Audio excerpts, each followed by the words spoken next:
When I remarried at 55, I didn't tell my new wife or her two sons that the apartment complex we lived in was actually mine. I told them I was just the building manager, and I did the right thing, because the morning after the wedding, she threw my bags in the hallway and, "I'm glad to have you here. Follow my story until the end and comment the city you're watching from so I can see how far my story has reached. I never thought my second chance at love would end before it even began. My name is Carl Morrison, and I'm 55 years old. Yesterday was supposed to be the happiest day of my life since Sarah passed 5 years ago. Instead, it became the day I learned that some people wear masks so convincing, you forget they're not real faces. The wedding was small, intimate. Just Mallory, her two sons Jake and Derek, and a handful of close friends in the community room of Morrison Garden Complex, the apartment building where we all lived. I had been the building manager there for what everyone believed was 6 years. Ever since I moved into apartment 1A after Sarah died. What they didn't know, what I had carefully hidden from everyone including Mallory, was that I owned the entire complex. Mallory Chen was 47 with dark hair that caught the light just right and a smile that seemed to reach all the way to her eyes. We had been together for 2 years and I thought I knew her completely. She moved into apartment 4B 3 years ago, a single mother struggling to make ends meet after a difficult divorce. At least, that's what she told me. I watched her juggle 2 part-time jobs, always worried about the monthly rent of $1,200, always grateful when I could give her a small break on utilities or maintenance fees. I fell in love with her strength, her resilience, the way she never complained despite carrying so much weight on her shoulders. When she looked at me, I didn't feel like a grieving widower anymore. I felt like Carl again, not just the shadow of the man Sarah had loved. Our wedding day was perfect. Mallory wore a simple cream dress that made her look radiant. Jake, 24 and always a bit rough around the edges, actually wore a tie. Derek, 22 and usually glued to his phone, put it away for the ceremony. They walked her down the aisle together, and for a moment I believed we were becoming a real family. "Do you, Carl Morrison, take Mallory Chen to be your lawfully wedded wife?" the officiant asked. "I do," I said, looking into her eyes and seeing what I thought was forever. When she said her vows, her voice trembled slightly. "Carl, you've given me stability when I had none, love when I thought I'd never find it again. You've been my anchor." I squeezed her hands, feeling the cool metal of my wedding ring, the new one, not Sarah's ring, which I still wore on my right hand. The reception was lovely. Mrs. Patterson from 3C made her famous lasagna. Mr. Rodriguez brought his guitar and played the Spanish songs Mallory loved. Even Jake seemed relaxed, laughing at Derek's stories about his community college classes. We stayed up until almost midnight, cleaning up and talking about our future. Mallory mentioned wanting to redecorate my apartment. Our apartment now. She had such specific ideas about new furniture, about changing the layout. I found it charming how excited she was about making it ours. "I've been thinking," she said as we finally headed to bed, "maybe we should get a bigger place. Your apartment is nice, but with Jake and Derek visiting more often now that we're married, we'll figure it out," I told her, kissing her forehead. "We have time." I woke up Sunday morning to the smell of coffee brewing. For a moment, lying in bed listening to Mallory move around the kitchen, I felt truly happy. Sarah would have wanted this for me, I thought. She would have wanted me to find love again. When I walked into the kitchen, Mallory was already dressed, her hair pulled back in a severe ponytail I'd never seen before. Jake and Derek were at the small dining table, looking more serious than I'd ever seen them. "Good morning, wife," I said with a smile, reaching for her. She stepped back. "Sit down, Carl." Something in her tone made my stomach tighten. "Is everything okay?" "Sit down," she repeated, and there was no warmth in her voice at all. I sat, confused. The coffee mug she placed in front of me was chipped, one I'd never seen before. Not one of the matching sets Sarah and I had picked out together. "Jake, go get his things," Mallory said without looking at me. "What?" I laughed, thinking this had to be some kind of joke. "What things?" Jake stood up and walked toward the bedroom. I started to follow, but Derek moved to block my path. "Derek, what's going on?" I asked. "You need to leave," Mallory said. Her voice was calm, matter-of-fact, as if she were discussing the weather. "Leave? This is my apartment. This is my home." She turned to face me then, and the woman looking back at me was a complete stranger. The warmth was gone, the gentle smile, the soft eyes that used to crinkle when she laughed. This woman was cold, calculating. "Not anymore," she said. "We're married now. This apartment comes with the marriage, and the marriage comes with conditions." "What are you talking about?" Jake returned carrying a suitcase, my suitcase, hastily packed with what looked like random clothes. "Here's his stuff." "This is insane," I said, standing up so fast the chair scraped against the floor. Mallory, talk to me. What's happening here? What's happening, she said, crossing her arms, is that you're leaving. This apartment is too small for all of us, and since you're just the building manager, you can find somewhere else to live, maybe one of the smaller units. Just the building manager? The words felt strange in my mouth. Jake and Derek need stability. They're young men trying to build their futures. You're 55 years old with a maintenance job. This isn't really about you anymore. I stared at her, trying to find any trace of the woman I'd married less than 24 hours ago. You can't be serious. I'm completely serious. She walked to the door and opened it. Your things are packed. There's the hallway. Derek picked up the suitcase and set it outside the door. The sound it made hitting the hallway floor echoed through the building. Mallory, I said, my voice barely above a whisper. We just got married yesterday. Yes, she said, and now we're married, which means I live here and you live somewhere else. This doesn't make any sense. You love me. You said you love me. Something flickered across her face then, and for just a moment, I thought I saw a crack in the mask, but it was gone as quickly as it appeared. Love is a luxury, Carl. Security is a necessity. Jake pushed past me toward the door. Come on, man. Don't make this harder than it has to be. I looked at Derek, hoping to find an ally. He wouldn't meet my eyes. If you don't leave now, Mallory said, I'll call the building owner and tell them you're harassing tenants. The irony of that threat hit me like a physical blow.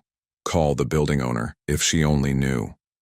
I walked toward the door on unsteady legs. In the hallway, Mrs. Patterson was getting her mail. She looked at me with confusion and concern. Carl, what's going on? I'm not sure, I said honestly. Mallory appeared in the doorway. Carl's moving to a different apartment, she announced cheerfully. Newlywed adjustments, you know how it is. Mrs. Patterson looked between us, clearly sensing something was wrong but not knowing what to say. I picked up my suitcase, its weight feeling heavier than it should have. As I walked toward the elevator, I heard the door to what had been my apartment, my home, close firmly behind me. Standing in that hallway, holding a suitcase full of hastily packed belongings, I felt like I was living in some kind of nightmare. This was my building. These were my tenants. This was my life, and somehow in the space of 12 hours, it had been taken away from me by the woman I thought loved me. But as I pressed the button for the elevator, something Sarah used to say came back to me. Sometimes people show you exactly who they are, Carl. The question is whether you're paying attention. I was paying attention now. And as the elevator doors opened, I realized that Mallory had just made the biggest mistake of her life. She had no idea who she was really dealing with. The spare apartment in the basement wasn't much.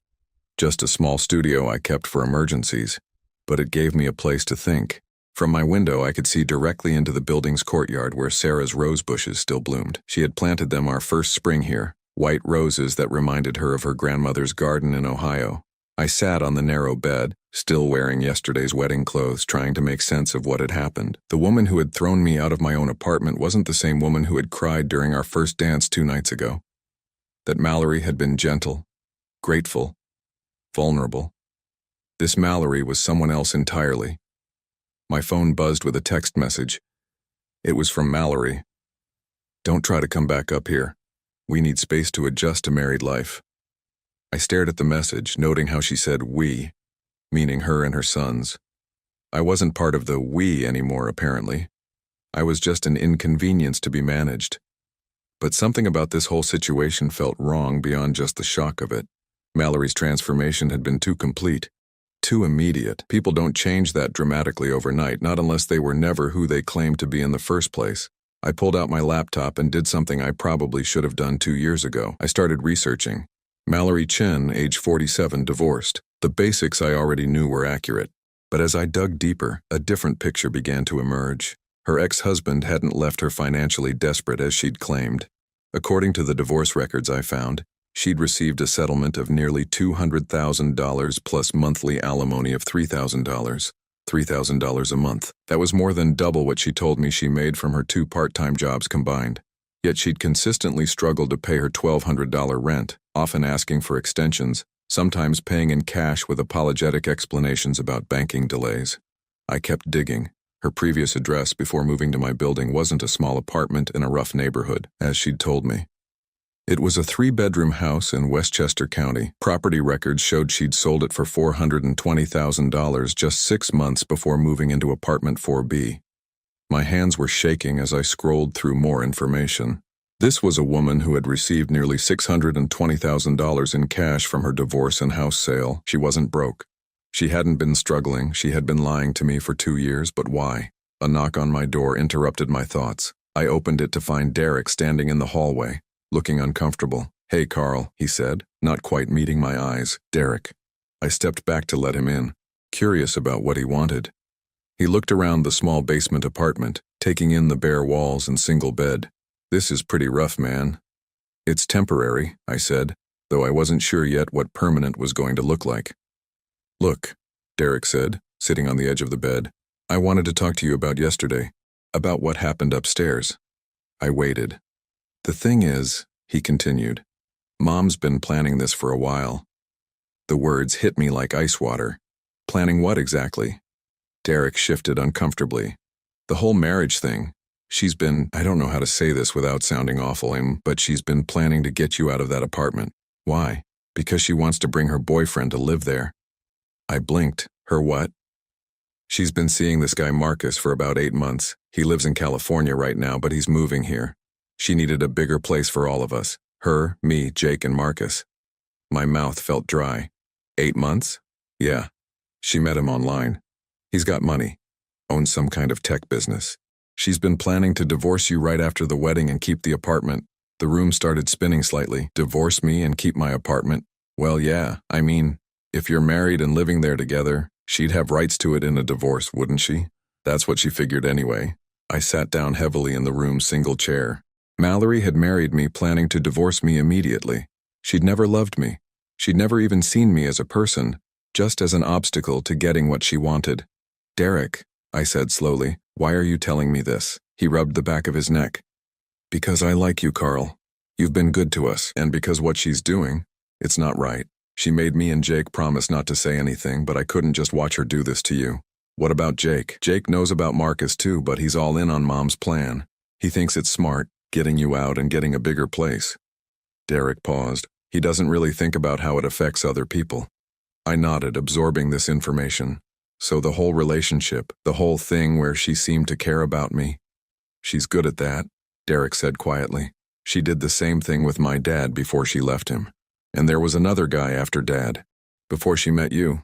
She knows how to make men feel like they're the most important thing in the world, until they're not useful anymore." "Yeah." We sat in silence for a moment. Outside, I could hear normal sounds of the building. Mrs. Patterson's television, Mr. Rodriguez practicing his guitar. Life going on as if my world hadn't just collapsed. "Derek, does she know anything about my finances? About how much money I have?" He shook his head. "She thinks you're basically broke, just a building manager making like $2,500 a month. She figured even if you got half the apartment in a divorce, she'd buy you out with Marcus's money." "I see." "Carl," Derek said, standing up, "I should probably go before Mom notices I'm down here. But I wanted you to know that this whole thing wasn't about you not being good enough or anything. She never really gave you a chance." After he left, I sat alone in that basement apartment, staring at my laptop screen. The research I'd done, combined with Derek's confession, painted a clear picture. Mallory wasn't a struggling single mother who'd found love again. She was a predator who specialized in targeting vulnerable men, and she had picked the wrong target. I opened my desk drawer and pulled out a folder I'd hoped I'd never need.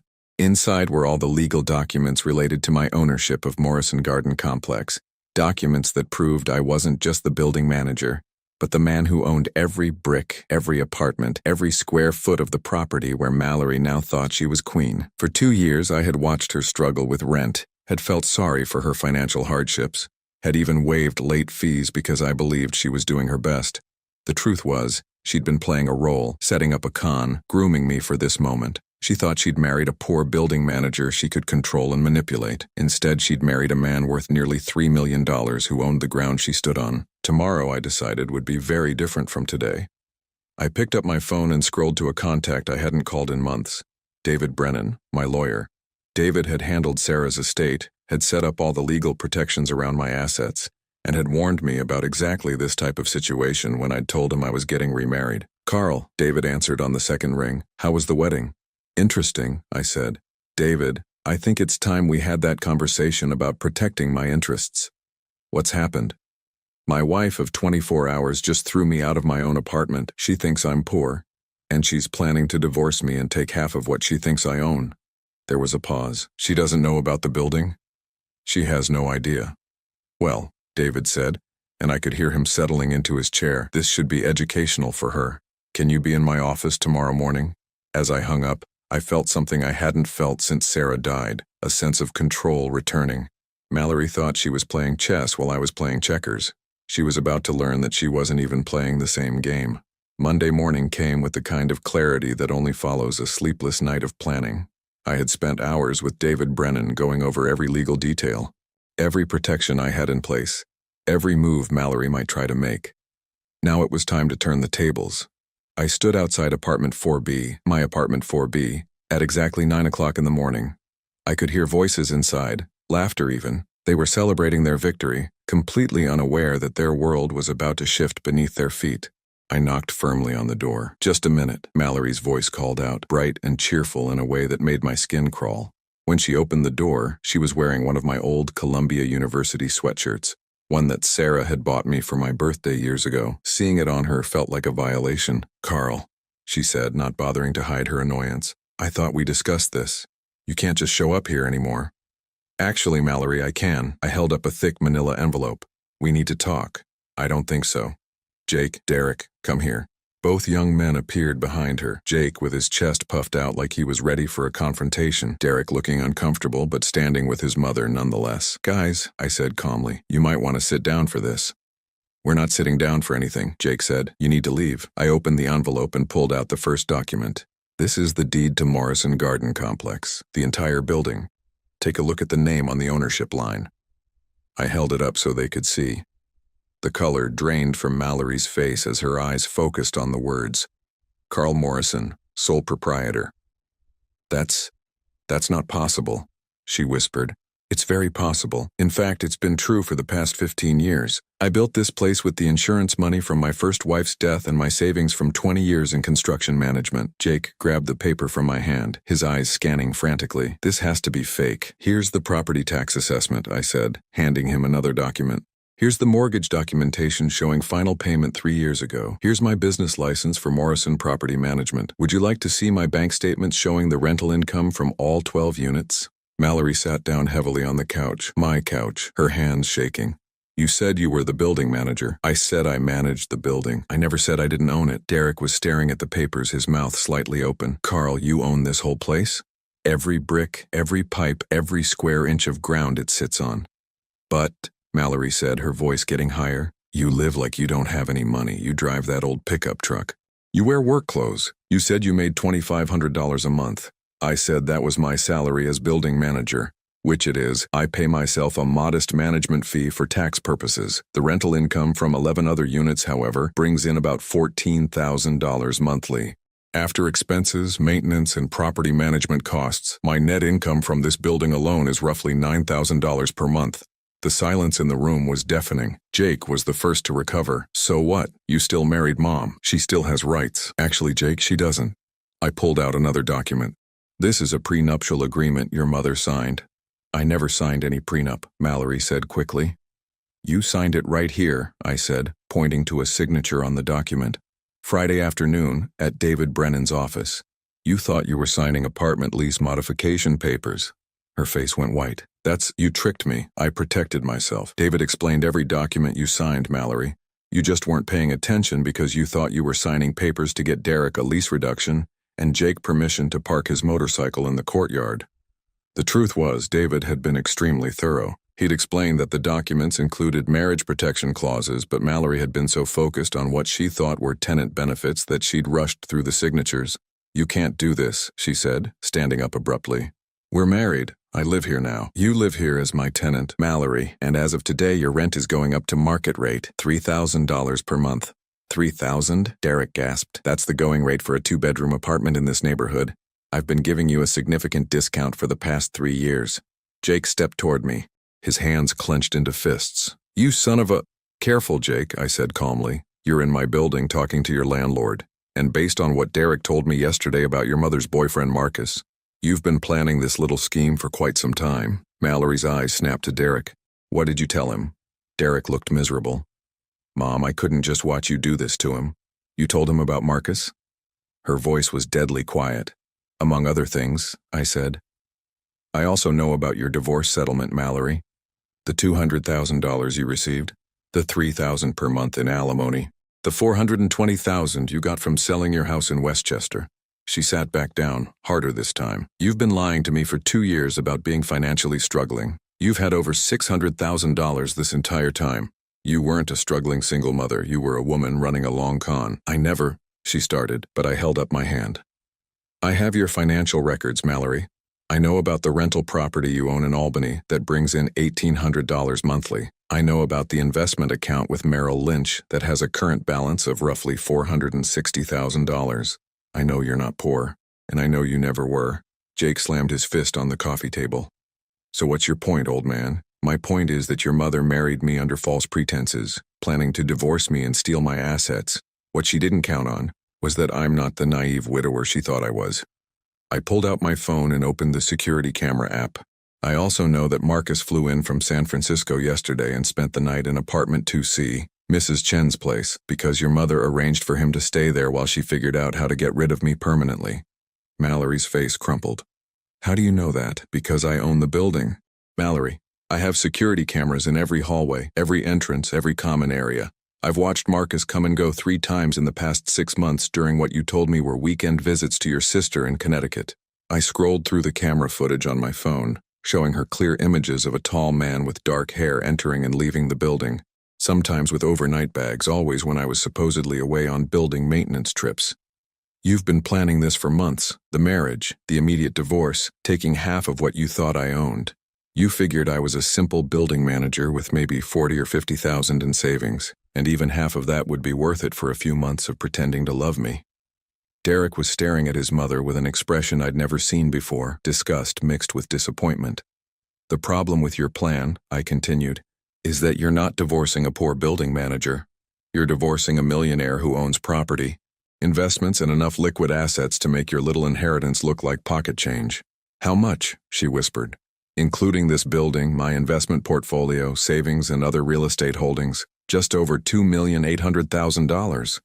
Jake dropped into a chair. Derek sat down slowly on the couch beside his mother. "But here's the beautiful part of all this," I said, pulling out the final document from my envelope. "Because you signed that prenuptial agreement, and because you've committed marriage fraud by entering into our marriage with the premeditated intent to divorce me for financial gain, you're not entitled to a single penny." Mallory looked at the document in my hands. "What is that?" "Divorce papers. I filed them this morning. Grounds, fraud, deception, and breach of marital contract. David assures me that, given the evidence of your premeditation and your false claims about your financial status, this will be processed quickly and in my favor." She started crying then, but they weren't the gentle tears I'd seen during our relationship. These were harsh, angry sobs of someone whose plans had completely fallen apart. "You can't do this to us," she said through her tears. "We have nowhere to go. You have plenty of places to go. Mallory, you have $460,000 in investments, monthly alimony, and rental income from your Albany property. You're not homeless. You're just not getting my money on top of your money." "What about Jake and Derek?" I looked at both young men. Derek met my eyes with what looked like relief. Jake was staring at his hands. "Derek can stay if he wants. His name was on the lease modification you thought you were signing, but it was actually a separate apartment lease for Unit 3A. If he wants to live here as a regular tenant, paying regular rent, he's welcome." Derek straightened up. "Really? You're the only one in this family who showed me any honesty, Derek." "Yes, really." "And Jake?" Mallory asked. "Jake will have to find somewhere else to live. Preferably with Marcus, since that was the plan all along anyway." The room fell silent except for Mallory's crying. "You have 30 days to vacate apartment 4B, I said. "That's more generous than I need to be, but I'm not heartless, I'm just not stupid." As I walked toward the door, Mallory called out behind me, "Carl, wait, we can work this out. I made mistakes, but we can fix this." I turned back to look at her one last time. "Mallory, you didn't make mistakes. You made choices. You chose to lie to me for 2 years. You chose to marry me, planning to divorce me immediately. You chose to see me as nothing more than a mark in your con game. I never. You did. And now you're facing the consequences of those choices." I opened the door and stepped into the hallway, then turned back. "Oh, and Mallory, Marcus should find a different place to stay tonight. Mrs. Chen's lease has a strict no overnight guests policy that I'll be enforcing starting immediately. As I walked down the hallway toward the elevator, I could hear raised voices behind me, Jake's angry shouts, Derek trying to calm everyone down, and Mallory's continuing sobs. For the first time since Saturday, I felt like myself again. The game was over, and I had won. I thought revealing the truth would be the end of it. I was wrong. Tuesday morning, I woke up in my basement apartment to the sound of my phone ringing insistently. David Brennan's name flashed on the screen. "Carl, we have a problem," he said without preamble when I answered. I sat up in bed, instantly alert. "What kind of problem?" "Your wife filed her own divorce petition yesterday afternoon. She's claiming you defrauded her by hiding your assets and that the prenuptial agreement should be voided because you obtained it through deception." I felt my stomach drop. "Can she do that?" "She's trying. Her lawyer is arguing that you deliberately misrepresented yourself as a poor building manager to trick her into signing papers she didn't understand. They're asking for temporary spousal support, half of all marital assets, and exclusive use of the apartment during the divorce proceedings." "Exclusive use of my apartment? It gets worse, Carl. They filed an emergency restraining order claiming you threatened them yesterday during your confrontation. According to their filing, you became violent and intimidating when they refused to leave." I was fully awake now, anger coursing through my veins. "That's completely false." "I know, but the family court judge granted a temporary restraining order pending a hearing. You're not allowed within 500 feet of apartment 4B or any member of the Chen family. This is insane. It's my building. I know. We'll fight it, but for now, you need to stay away. Any violation of that restraining order could result in your arrest. And that would hurt our case significantly." After hanging up with David, I sat in my small apartment trying to process what was happening. Mallory wasn't just fighting back, she was escalating. She was using the legal system to try to take everything from me while painting herself as the victim. But if she wanted to play dirty, she had picked the wrong opponent. I spent the morning researching Mallory's new lawyer, Patricia Valdez. She specialized in high-asset divorces and had a reputation for aggressive tactics on behalf of female clients. Her website featured testimonials from women who had gotten what they deserved from wealthy ex-husbands. She was expensive, but she was good. The question was, how was Mallory paying for her? By noon, I had my answer. A quick check of public records showed that Mallory had taken a cash advance of $50,000 against her investment account the day after our wedding. She had been planning this legal battle before she even threw me out of the apartment. My phone buzzed with a text message from Derek. "Can we talk? Not about the legal stuff, about something else." I called him immediately. "Derek, I can't come to the building. There's a restraining order." "I know. Can you meet me at the coffee shop on Maple Street? It's about Mom and Jake." An hour later, Derek sat across from me in a corner booth at Rossetti's Cafe, looking more tired than I'd ever seen him. His usually neat appearance was disheveled, his eyes red from what looked like a sleepless night. "She's completely lost it," he said without preamble. "What do you mean? Yesterday after you left?" "She went crazy. She started throwing things, screaming about how she was going to destroy you. Jake was right there with her, talking about how they were going to take everything you owned." Derek paused, running his hands through his hair. "But then Marcus showed up. At the apartment?" "Yeah. And Carl, this guy isn't what she told us he was." I leaned forward. "What do you mean?" "She said he was successful, that he owned a tech company in California. But when I talked to him last night, he let slip that he's actually unemployed. He's been living off unemployment benefits and staying with different women he meets online." My blood ran cold. "Different women?" He started bragging to Jake about how he's got this system worked out. He finds women online who seem financially stable, convinces them he's successful, then gradually moves in with them. When they figure out he's lying, he moves on to the next one. "And Mallory doesn't know this?" Derek shook his head. "She has no idea. She thinks he's going to help her pay for the legal battle, and then they'll live together in your apartment after she wins the divorce." I sat back, processing this information. "Derek, this means your mother is being conned by the same type of person she tried to con."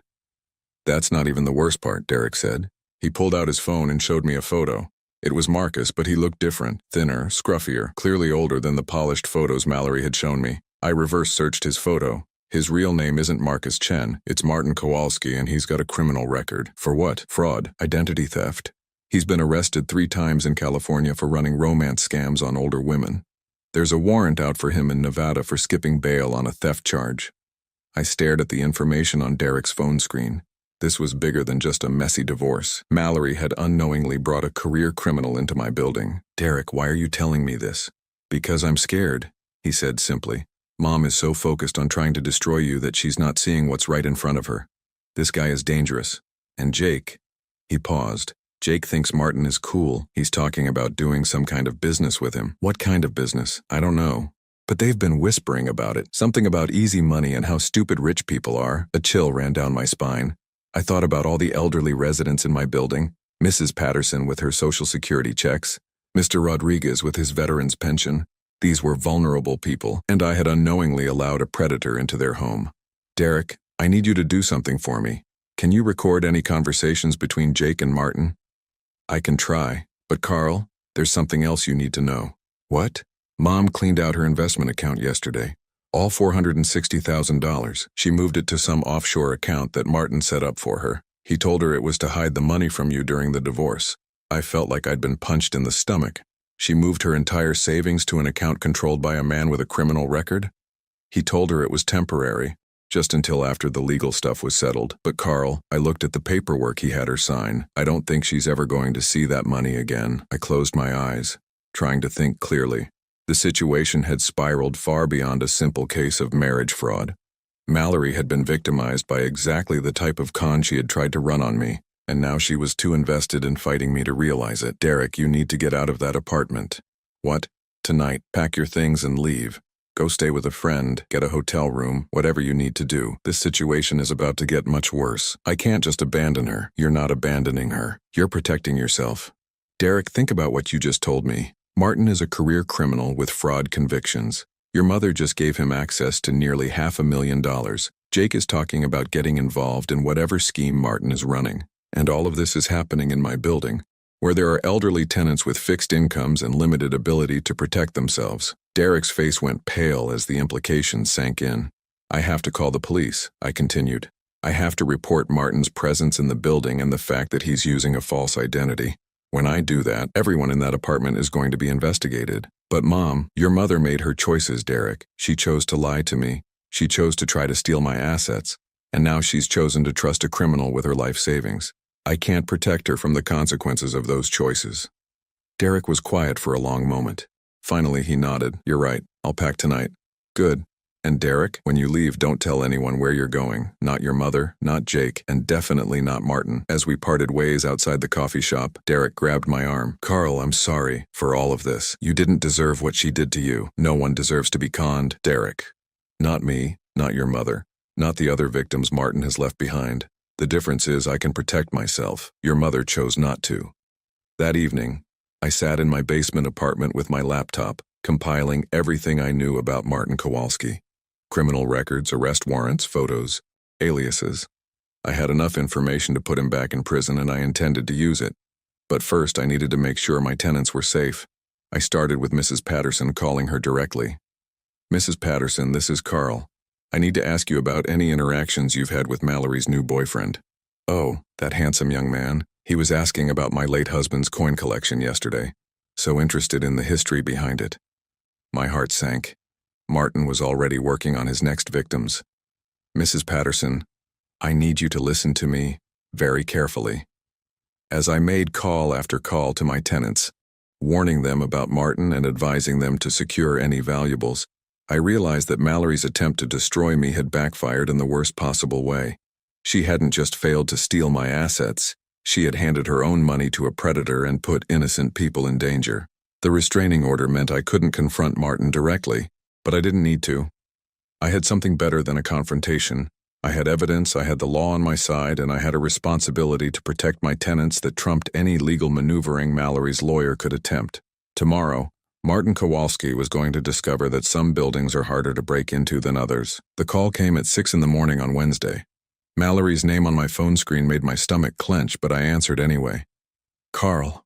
Her voice was barely a whisper, completely different from the cold, calculating tone she'd used on Sunday. "Please, I need to talk to you." "Mallory, there's a restraining order. We're not supposed to." "I know, but this is important. It's about Derek. He's missing." I sat up in bed, instantly alert. "What do you mean missing?" "He didn't come home last night. His phone goes straight to voicemail." "Carl, I think something happened to him." Despite everything she had done to me, the fear in her voice seemed genuine. Derek had told me he was leaving, but he wouldn't have just disappeared without telling me where he was going. Have you called the police? I can't, she said, and now she was crying. Martin said if I involve the police, it will mess up the offshore account situation. He thinks Derek might have taken some money and run. Derek wouldn't steal money, Mallory. I know that, you know that. But Martin... Her voice broke completely. Carl, I think I made a terrible mistake. This was it. The moment I had been waiting for without realizing it. Mallory was finally seeing Martin for what he really was. But it might be too late. Where's Martin now? He left early this morning, said he had business to take care of. Jake went with him. Warning bells went off in my head. Mallory, listen to me carefully. You need to get out of that apartment right now. What? Why? Because Martin isn't who he says he is. His real name is Martin Kowalski, and he's a career criminal. Derek found out about his background and was going to warn you. The silence on the other end of the line stretched so long I thought she had hung up. Mallory? That's impossible, she whispered. He showed me his business credentials. His bank statements. They were fake. All of it. Mallory, he's stolen your money. The offshore account he set up, that money is gone. I heard what sounded like something crashing to the floor, then sobbing. My investment account? All $460,000. It's gone. No. No, no, no. She was repeating the word like a mantra, her voice getting higher and more hysterical. He said it was just temporary. He said after the divorce we'd have all your money plus mine. There isn't going to be any money from me, Mallory. The prenuptial agreement is ironclad. David checked it with 3 different lawyers. But the restraining order was a stalling tactic. Martin probably suggested it, didn't he? To buy him time to clean out your accounts and disappear. Another long silence. He did suggest it, she said finally, her voice hollow. He said it would give us leverage in court. He said it would make you look unstable. Mallory, you need to call the police right now. Report the fraud, report Derek missing, and tell them about Martin's real identity. I can't. If I admit I was trying to steal your money, they'll arrest me too. Better arrested than dead, Mallory. And if Derek is really missing... She started crying again, harder this time. What have I done? What have I done to my sons? For the first time since Sunday morning, I felt a flicker of sympathy for her. Not because of what she had tried to do to me, but because she was finally understanding the true cost of her choices. Mallory, where did Martin and Jake go this morning? I don't know. Martin just said he had to take care of some loose ends. The phrase loose ends sent ice through my veins. Derek wasn't missing. He was a loose end that needed to be taken care of. I'm calling Detective Rodriguez, I said. He handles fraud cases for the Brooklyn PD. You need to be ready to tell him everything. Carl, wait. No more waiting, Mallory. No more games, no more manipulation, no more lies. Derek is missing, Jake is with a dangerous criminal, and you're sitting in an apartment that could be a crime scene. This stops now. I hung up and immediately called Detective Rodriguez, whom I had spoken with the day before about Martin's presence in my building. He answered on the first ring. Carl, I was just about to call you. We found your missing tenant. Derek, is he okay? He's fine. He's at the precinct, actually. He came in voluntarily this morning to report a conspiracy to commit fraud involving his mother and the man you identified as Martin Kowalski. Relief flooded through me, thank God. There's more. Derek recorded several conversations between Kowalski and the older brother, Jake. They were planning to rob some of your elderly tenants. They had detailed information about Mrs. Patterson's coin collection, Mr. Rodriguez's veterans benefits, even Mrs. Chen's jewelry collection. So Derek wasn't missing. He was gathering evidence. Smart kid. He realized his family was in too deep and decided to do the right thing. But Carl, we need to move fast. Our surveillance team lost Kowalski and Jake about an hour ago. They could be coming back to the building. That's what we're thinking. Derek says Jake has a key to the apartment and knows the building layout. If they're planning to hit your tenants, today would be the day to do it. What do you need from me? We need you to stay away from the building until we can apprehend them. I know it's your property, but if something goes wrong and civilians get hurt, I understand. But as I hung up, I realized I couldn't just sit in my basement apartment while my tenants were in danger. Restraining order or no restraining order, I had a responsibility to protect them. I called Mrs. Patterson first. Mrs. Patterson, this is Carl. I need you to listen to me carefully and do exactly what I say. One by one, I called every tenant in the building. I told them to lock their doors, not answer unless they heard my voice specifically, and to call 911 if they saw anyone they didn't recognize in the hallways. Then I called Mallory back.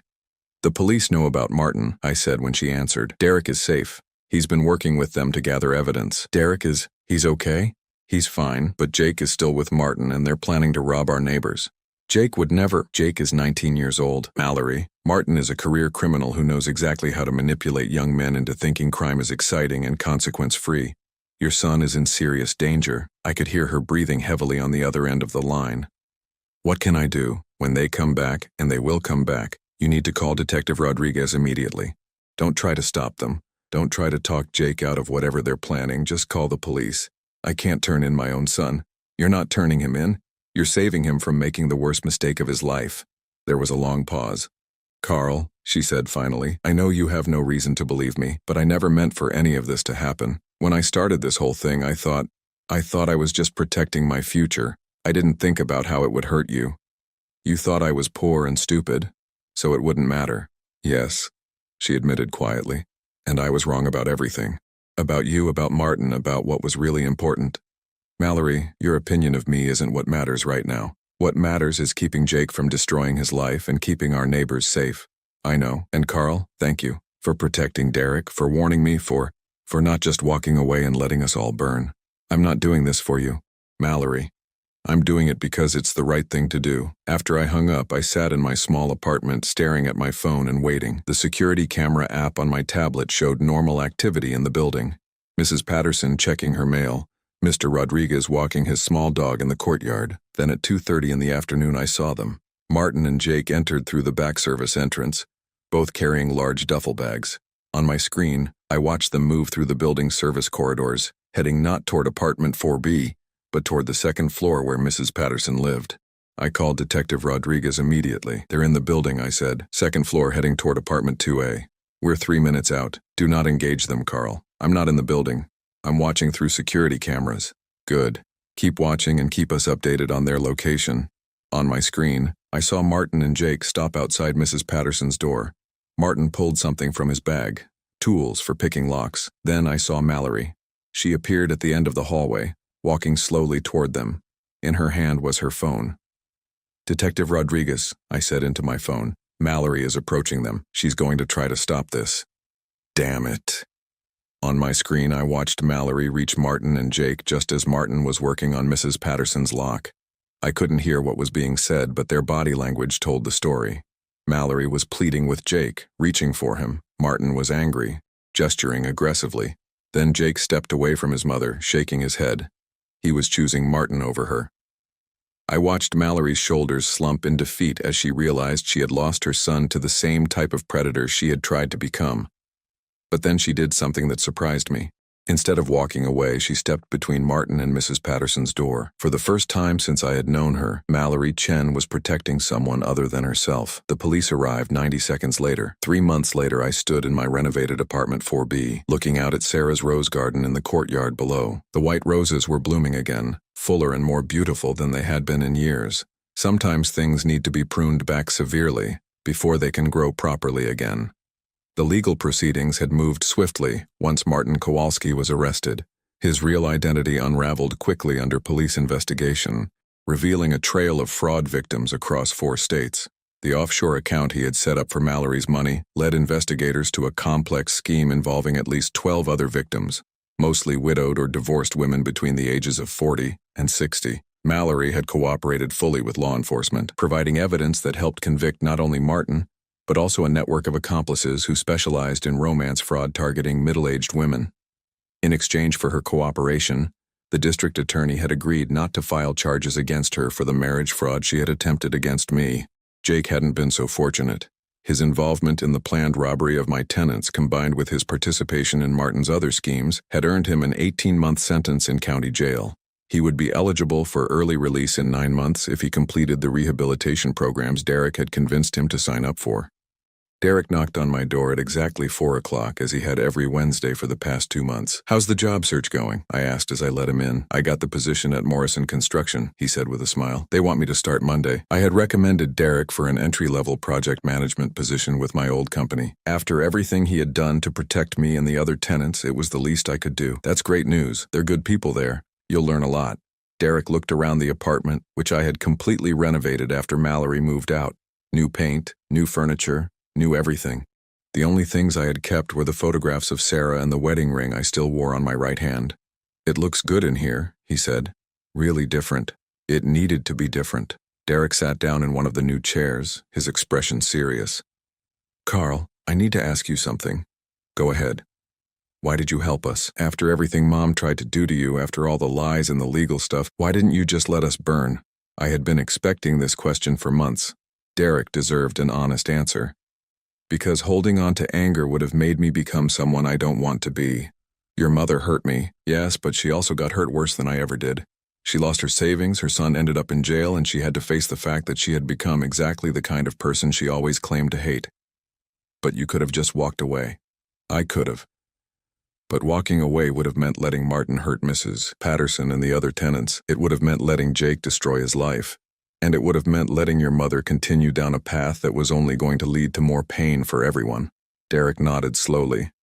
"She talks about you sometimes, you know. How is she doing?" After the arrests, Mallory had moved back to Albany, where she still owned a small rental property. With her investment savings gone and her alimony payments suspended during the investigation, she had been forced to get a job as a receptionist at a dental office. It was the first time in years she had worked a regular job. "She's different," Derek said. "Quieter.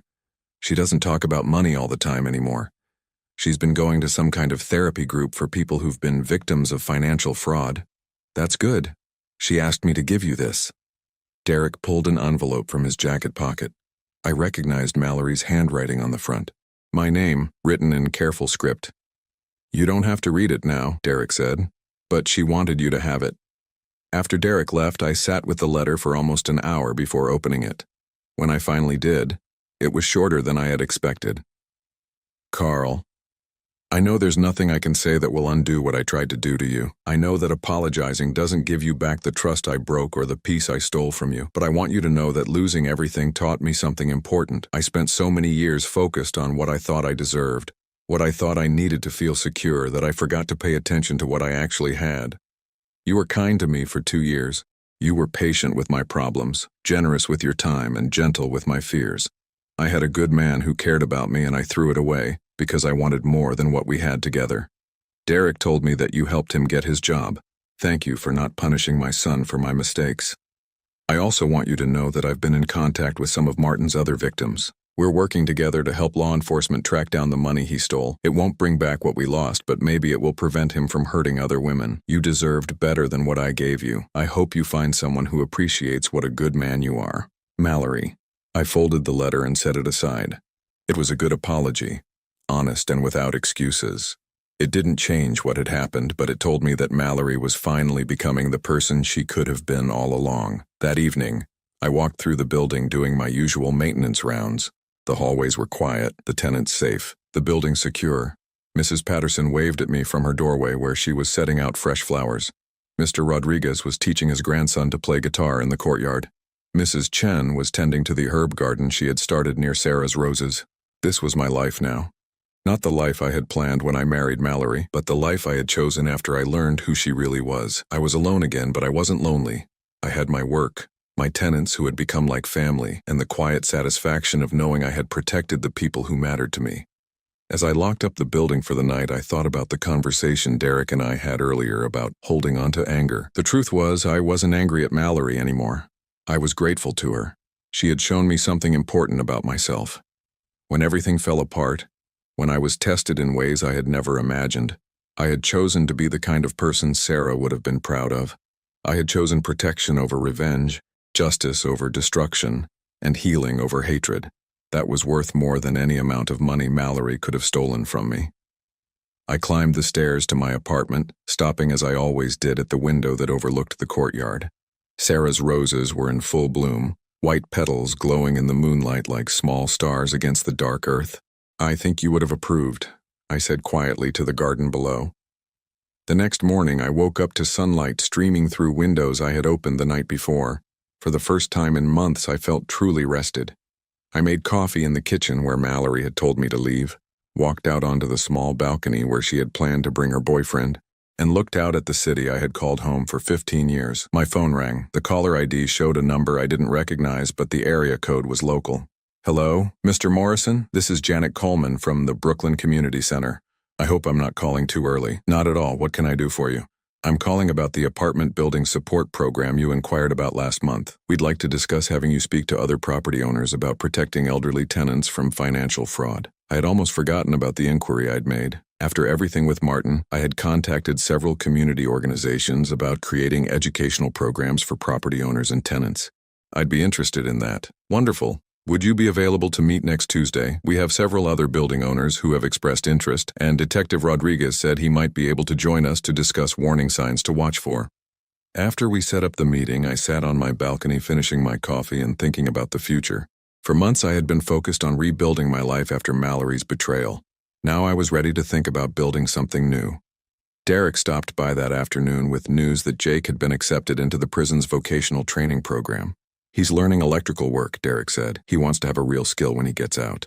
That's good. Honest work builds character. Carl, can I ask you something else? Sure. Do you think people can really change?